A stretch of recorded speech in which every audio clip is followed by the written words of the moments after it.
할렐루야, 주님을 찬양합니다. 내일 명절이지만 우리가 이 수요 시간에 사무엘상을 계속해서 지금 강의하고 있기 때문에 오늘 절기에 대한 말씀을 하지 않고 이어서 오늘 본문 말씀 사무엘상 31장 말씀을 나누도록 하겠습니다. 사무엘상 전체가 이제 31장으로 되어 있는 오늘 마지막 때 단원이라고 할 수가 있는데요. 오늘 이 본문의 제목은 죽음, 독인가, 약인가 라고 하는 제목으로 함께 말씀을 나누겠습니다. 어떤 본문보다도 가장 슬프고 비참한 비극적 이야기가 오늘 이 사무엘상의 마지막의 말씀이라고 하는 것입니다. 자, 우리가 시작과 또 과정이 있고 마침이 있는데 시작부터 그 과정과 모든 마침이 다 아름답고 은혜롭고 또 좋으면 얼마나 좋겠습니까? 그러나 우리의 삶이 그렇게 생각대로 되는 것은 아닌 것 같아요. 또한 우리가 어떤 삶을 살겠다라는 그런 각오와 결단을 가지고 우리가 그 삶을 살아가는 그런 삶의 의지와 노력 또 그런 헌신과 수고가 얼마나 소중하고 가치 있는가 그런 것들을 오늘 이 본문 말씀을 통해서 우리가 함께 나누도록 하겠습니다.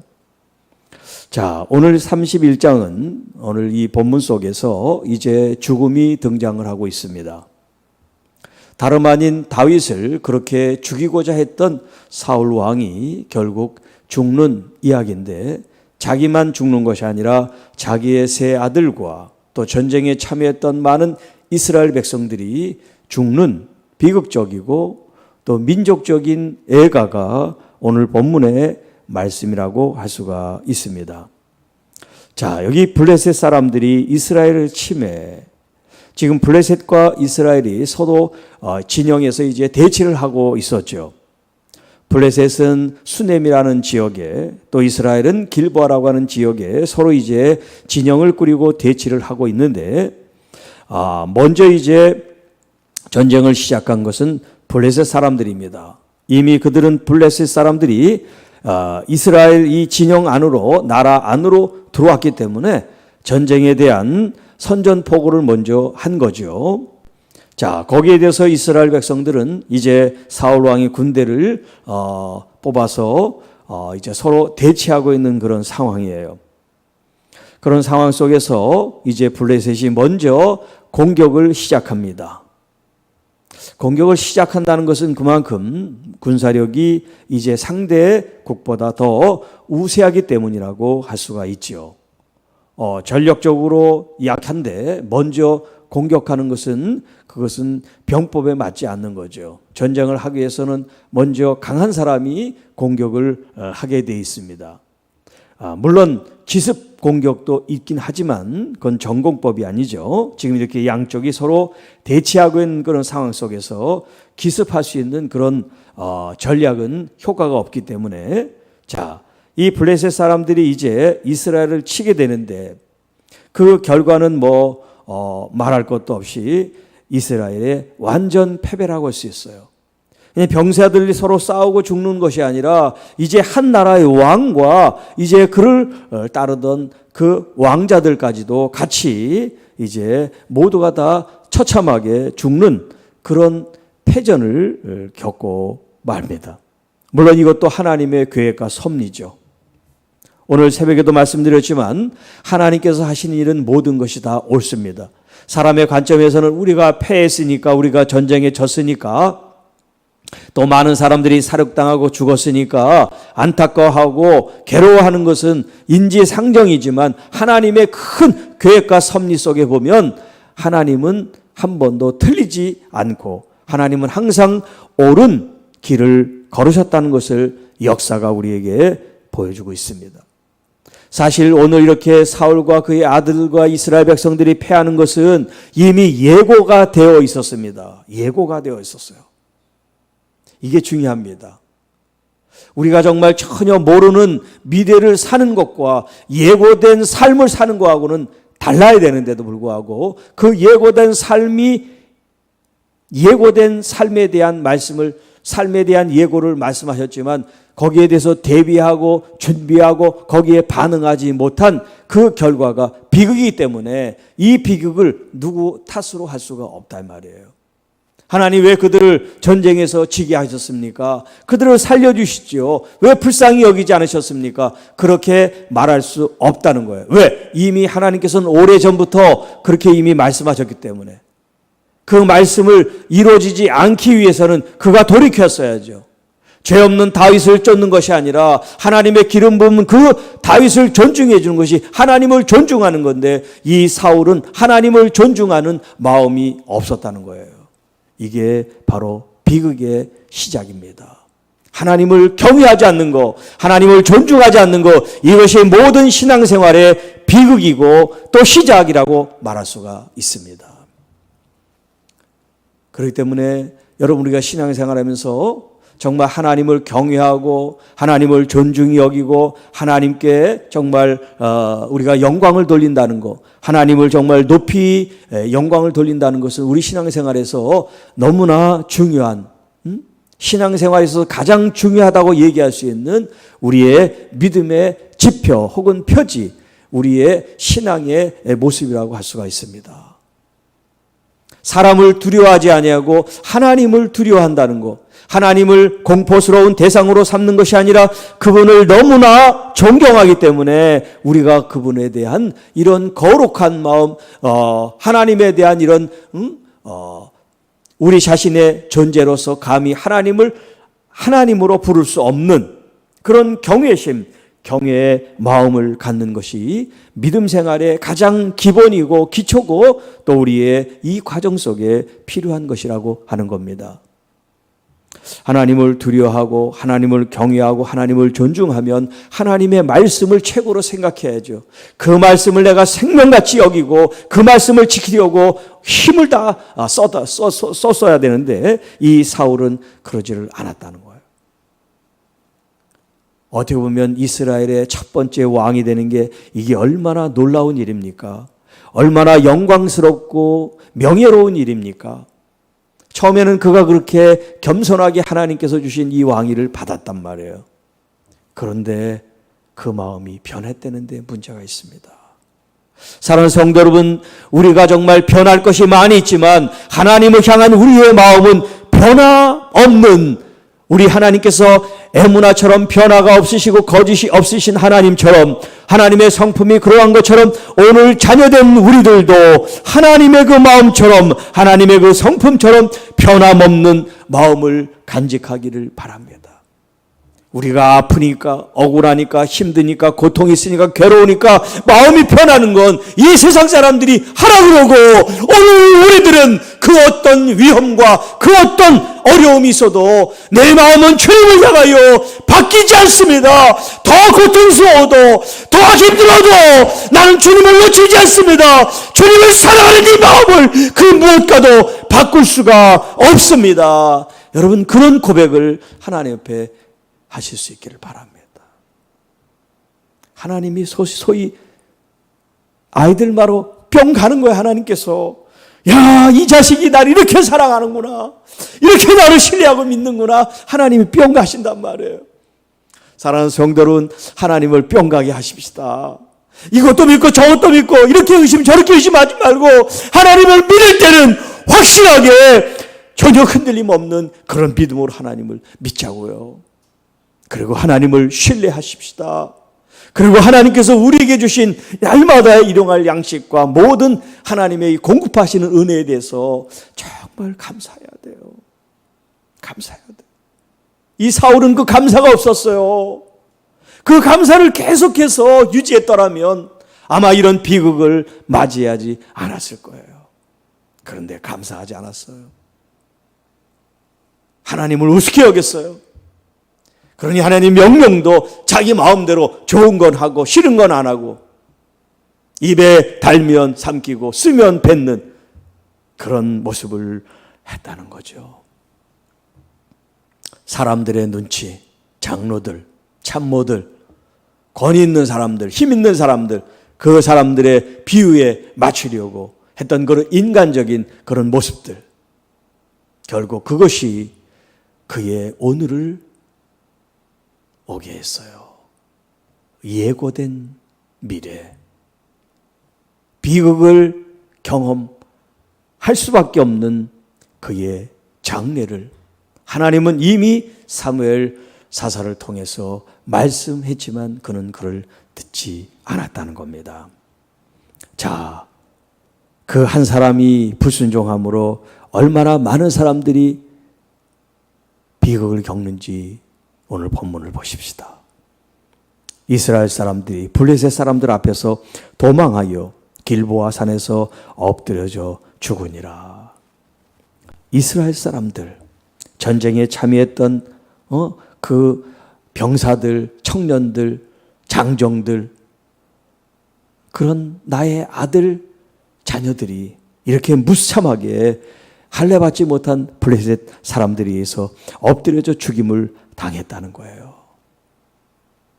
블레셋 사람들이 사울과 그의 아들들을 추격하여 사울의 아들 요나단과 나답과 말기수아를 죽이니라. 아버지의 그 말씀에 순종하지 못함으로 자식들이 전쟁터에서 죽는 그런 비극을 자초하고야 말았습니다.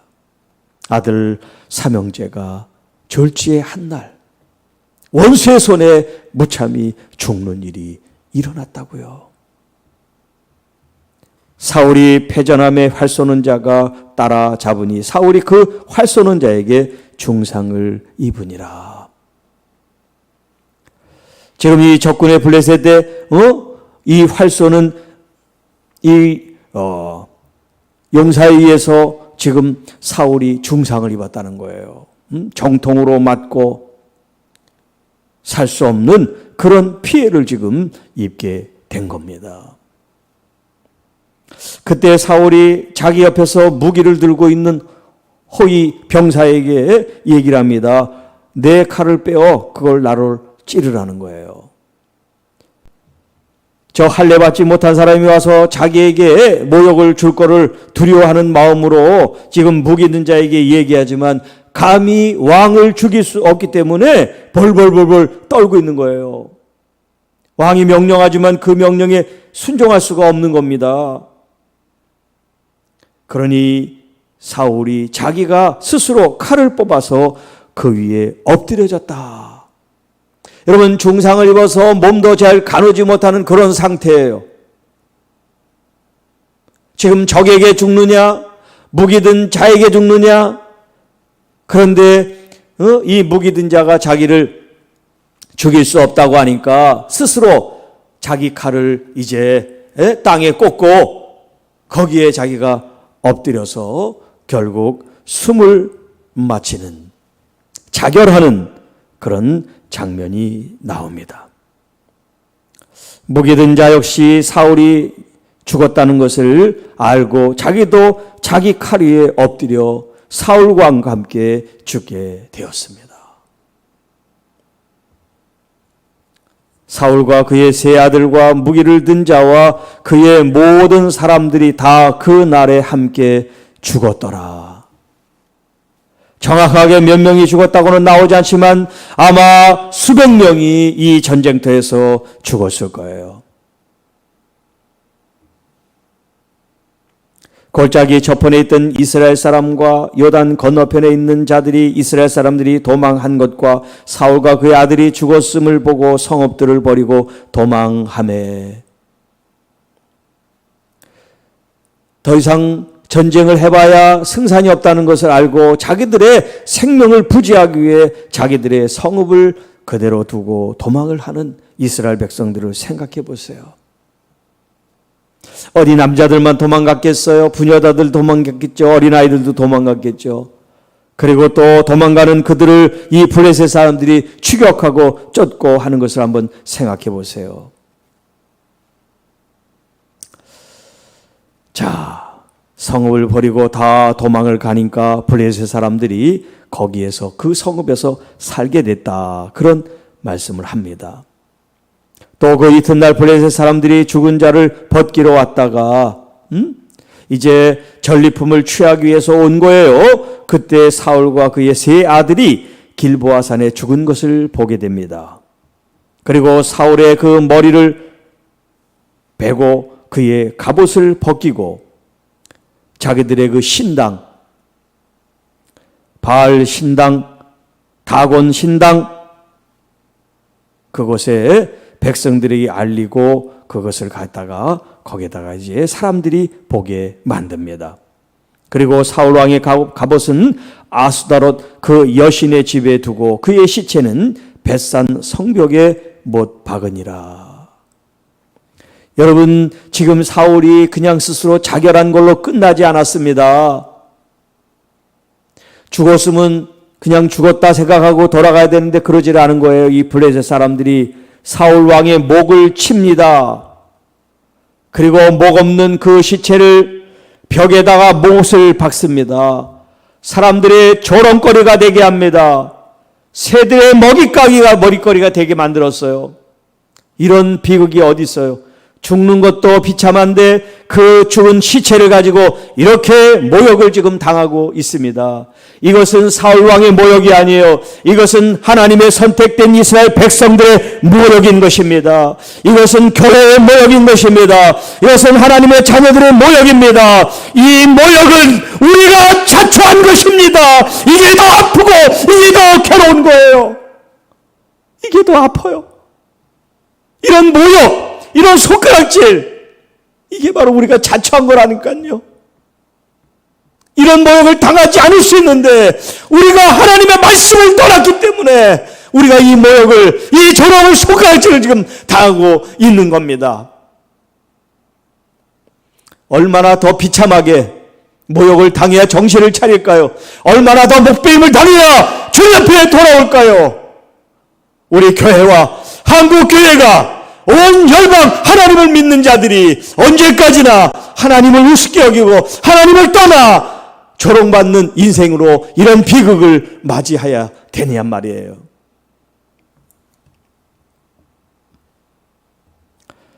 그걸 본 길르앗 야베스 주민들이 블레셋 사람들이 사울에게 행한 일을 듣고 너무나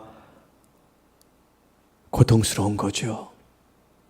왕이, 또 왕의 아들들이 저런 모욕과 수치를 당했다는 것이 얼마나 가슴 찢어지는 일입니까? 블레셋 사람들이 사울에게 행한 일을 듣고 모든 장사들이 일어나 밤새도록 달려가서 사울의 시체와 그의 아들들의 시체를 베델 성벽에서 내려가지고 야베스에 돌아가서 거기서 불사르고 그의 뼈를 가져다가 야베스 에셀 나무 아래에 장사하고 7일 동안 금식하였더라.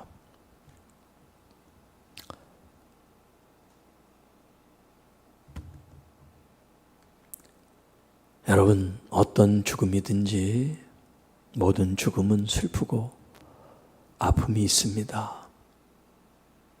아무리 오래 산 호상이라도 자식에게는 아픔이고 고통입니다. 하물며 한 나라의 왕이 질병으로 죽는 것도 아니고 명을 다해서 죽는 것도 아니고 나라를 구하기 위해서 전쟁터에 나가서 싸우다가 지게 되고 또 그로 말미암아 목이 잘리게 되고 그리고 그 시체는 벽에 못이 박혀 모든 사람들이 그것을 보도록 만드는 이 수치 앞에 아마 길르앗 야벳 이 사람들 야베스 사람들 뿐만 아니라 아마 그걸 알고 있었던 모든 국민들이 아마 애통했을 거예요. 길보아 산, 하르 길보아. 길보아 산이 이스라엘 사람들에게는 어떤 의미가 있을까요?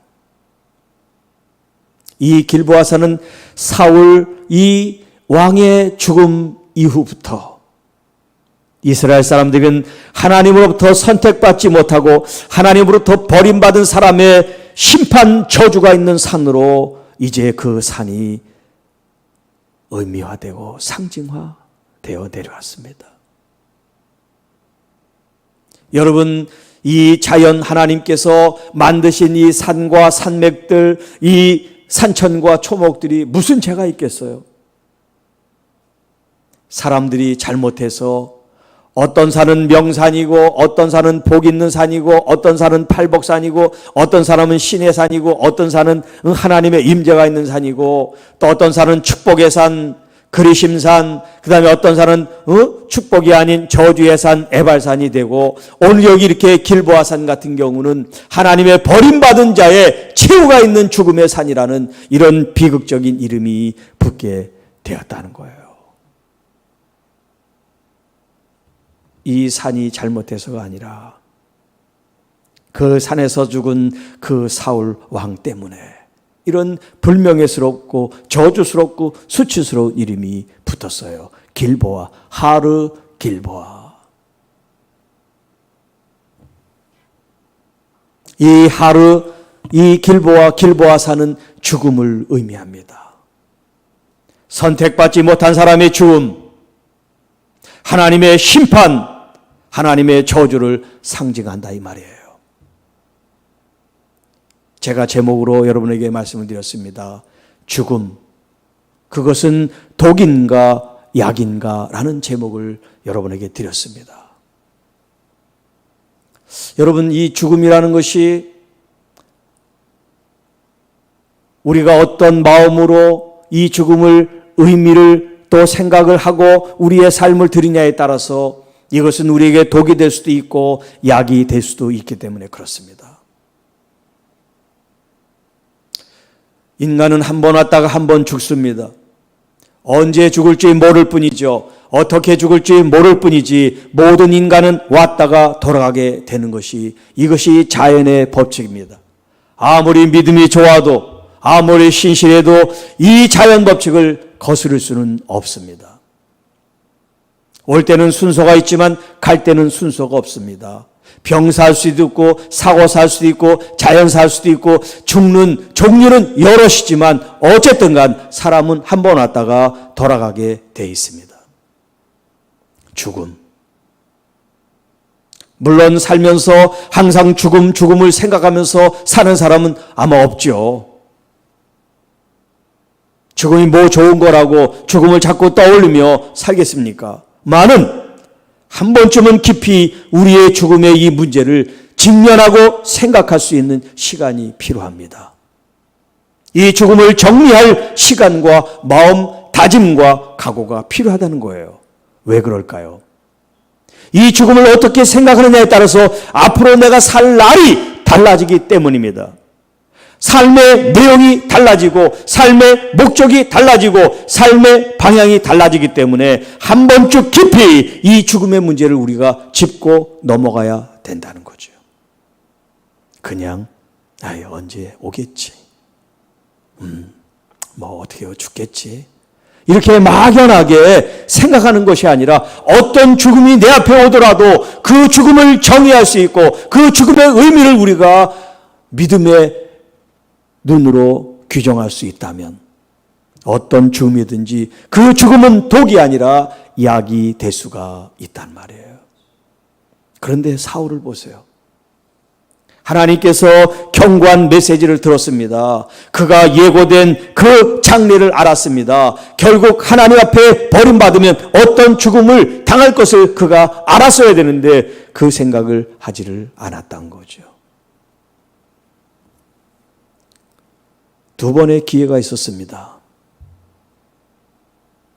용변을 볼 때 조용히 가서 그의 옷자락을 잘라 그를 죽일 수 있는 기회, 그는 죽음을 맞닥뜨린 그 기회가 있었지만 한 번 살려줬어요.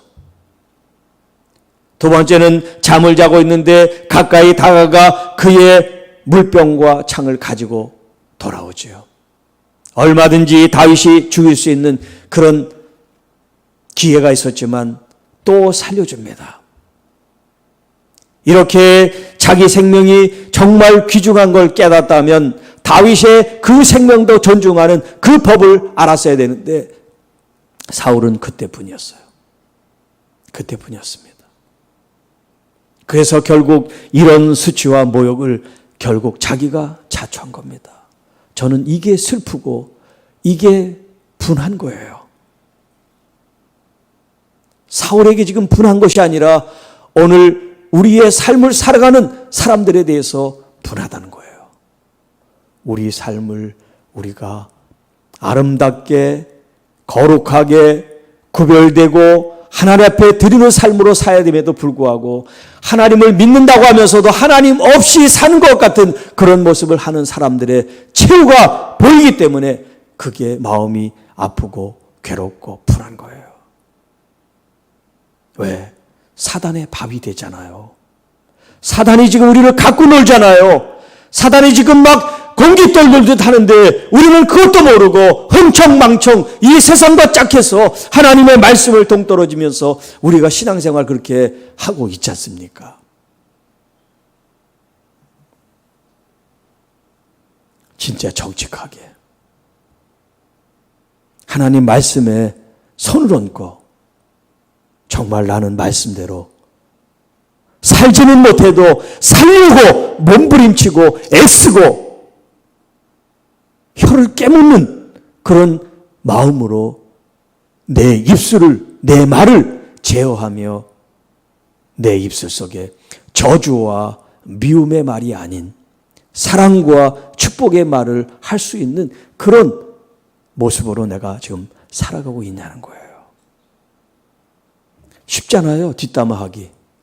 남 험담하기 쉽잖아요. 남 끌어내는 거 너무 좋잖아요.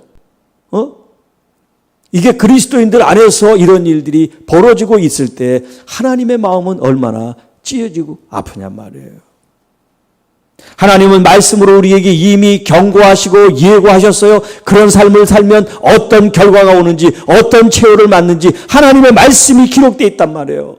그 말씀을 1독, 2독, 3독 그렇게 자랑을 하면서도 하나님 말씀대로 살지 않는 우리의 모습이 바로 이 사울처럼 목이 베일 거며 벽에 그 시신이 못 박힐 것에 대해서 왜 모르느냐 말이에요. 왜 보지 못하느냐 말이에요. 너무나 안타까운 거죠. 오늘 제가 굉장히 강한 말씀을 여러분에게 드립니다. 어떤 분에게는 이것이 거부감이 생길 수도 있어요. 또 어떤 분은 이 말씀이 약이 돼서 자신을 다시 한번 돌아보는 그런 기회로 삼는 분도 있을 것입니다. 강하든 약하든 그것은 여러분 문제예요. 제 문제가 아니라 여러분이 지금 이 말씀을 거절하고 거부하고 배척하고 반항심이 생긴다면 여러분의 마음이 어떤지를 여러분 스스로 볼 수 있기를 바랍니다. 그리고 이 부딪히는 이 강한 말씀이 주님 그렇습니다. 내가 바로 그런 삶을 지금 살아가고 있습니다. 나로 하여금 주님 듣게 하시니 감사합니다. 이런 선택도 그 사람의 몫이에요. 저는 저에게 주신 하나님의 감동과 말씀을 가감없이 여러분에게 전할 뿐입니다. 여러분이 이 말을 들으면 좋겠지, 또 이 말을 들으면 또 어떤 반응이 있을까 그런 생각하고 저는 전하지 않습니다. 그건 여러분의 몫이에요. 전 또 저의 몫을 제가 감당하겠습니다. 죽음, 누구에게나 있을 이 죽음이 여러분에게 독이 될지 여러분에게 약이 될지 그것은 여러분 자신의 선택에 달려 있습니다. 우리에게 주어진 시간이 얼마나 많이 주어져 있는지 알 수 없어요. 60이 된 사람이 70을 살지 90을 살지 앞으로 몇 년을 더 살진 아무도 모르죠. 모르기 때문에 겸손하게 하나님 앞에 무릎 꿇고 오늘 나의 이 생명 주심과 또 나의 이 살아가는 날들과 또 내가 이 땅에서의 마지막 생을 마치는 죽음에 대해서 한번 깊이 진지하게 여러분 직면하고 여러분의 마음과 생각을 하나님 앞에 드리는 귀한 시간 되기를 주님의 이름으로 축복합니다. 기도하겠습니다. 하나님 아버지, 왜 이렇게 강하게, 간절하게 몸부림치는 말씀을 전하게 하셨는지요? 저 자신도 말씀을 전하며 놀랍니다. 이 말씀을 듣는 사람들은 또 얼마나 놀랄까요? 아버지, 이 말씀을 듣는 주의 자녀들의 마음을 주님께서 만져주시고, 들어야 될 말씀이면 듣게 하시고, 또 그들에게 필요하지 않은 것이면 버리게 하여 주시고, 부디 이 말씀으로 우리의 삶의 목적과 방향과 그 의미와 가치를 회복할 수 있다면 오늘 하나님께서 저에게 주신 말씀을 전하는 이 사명을 저는 다 했다고 생각합니다. 이 말씀을 듣는 사람들이 진실로 하나님의 그 의중, 하나님의 그 심정, 하나님의 그 중심을 깨닫고 하나님 마음에 합한 삶으로 구별되어 나갈 수 있도록 아버지 도와 주시옵소서. 이 모든 말씀 우리를 구원해 주신 우리 구주 예수님의 이름으로 감사하며 축복하며 기도하옵나이다. 아멘.